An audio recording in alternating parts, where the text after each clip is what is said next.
Brother Derek, we are Find and Fix and Flipping Garage, and today we are working on the newest acquisition. I traded a 94 Chevy Cavalier that I paid $800 for, and this is what we got. Ford F-150, 6-inch lift 35s, and today we are going to do new transmission pan. This is really hard to do one-handed.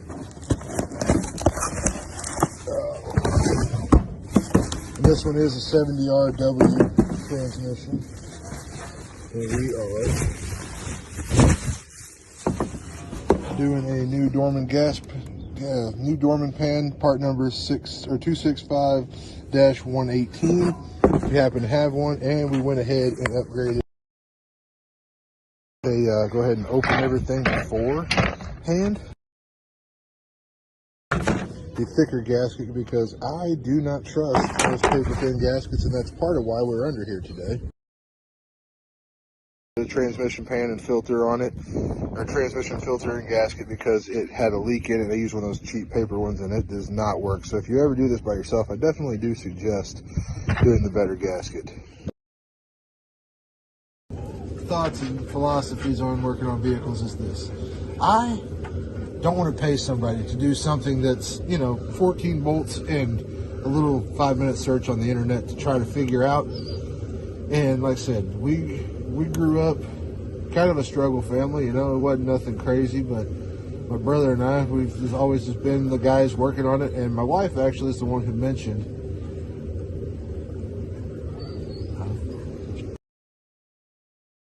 up doing a YouTube channel, because my brothers and I, we've done this for probably 10-15 years. Just buy vehicles that need something done, something simple, whether it be fuel pump, starter, anything like that. That's something that the normal guy doesn't really want to mess with. So that's kind of what gave us the start on this. And one day she's like, why don't you just record what you're doing? So that's what we're doing today. Just kind of take you all along with me on the trip. Thanks for watching. Alrighty, so what I suggest definitely is make sure the surface is really good and clean.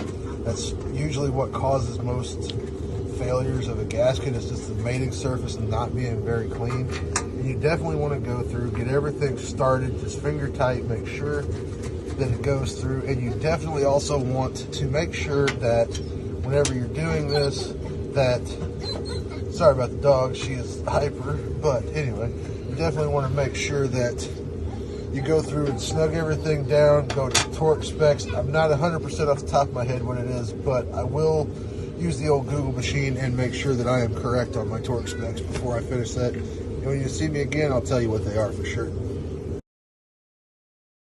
Back, and always go through and double check that you make sure that you got every single bolt. And then also do yourself another big favor, and before you crawl up to go dump $100 worth of transmission fluid in here, double check that is on there and snug and that crush washer's okay, just so you don't wind up spending $100 to watch it run down the driveway.